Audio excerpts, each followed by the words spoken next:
Iran America സംഘർഷം 9ാം ദിവസവും അതീവ ഗുരുതരമായി തുടരുകയാണ്.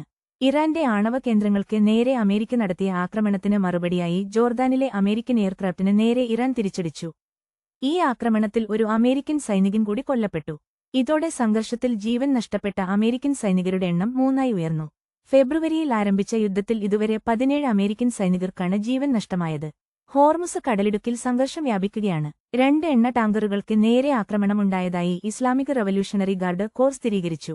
കുവൈതിലും സൗദി അറേബ്യയിലും ഇറാൻ ആക്രമണം നടത്താൻ ശ്രമിച്ചതായും റിപ്പോർട്ടുകളുണ്ട്. ഈ സാഹചര്യത്തിൽ ആഗോള ക്രൂഡ് ഓയിൽ വിപണിയിൽ വലിയ വിലക്കയറ്റമാണ് രേഖപ്പെടുത്തിയിരിക്കുന്നത്. ബ്രന്റ് ക്രൂഡ് വില 2% 57 പോയിന്റ് ഉയർന്ന് $90.36 WTI ക്രൂഡ് വില 2% 36 പോയിന്റ് വർദ്ധിച്ച് $84.44 ക്രൂഡ് ഓയിൽ വിലയിലെ ഈ കുതിപ്പ് ഇന്ത്യ ഉൾപ്പെടെയുള്ള രാജ്യങ്ങളുടെ സമ്പദ്വ്യവസ്ഥയ്ക്ക് കനത്ത വെല്ലുവിളിയാണ് ഉയർത്തുന്നത്. ഇന്ധന വിലകൾ ഇനിയും ഉയരാൻ സാധ്യതയുണ്ട്. സ്വർണ്ണവില ഔൺസിന് $4025 വ്യാപാരം നടക്കുന്നത്. വരും ദിവസങ്ങളിൽ സ്വർണ്ണവില $3950 താഴാൻ സാധ്യതയുണ്ട്. കൂടുതൽ വാർത്തകൾക്കും വിശകലനങ്ങൾക്കും ഞങ്ങളുടെ യൂട്യൂബ് ചാനൽ ഇപ്പോൾ തന്നെ സബ്സ്ക്രൈബ് ചെയ്യുക.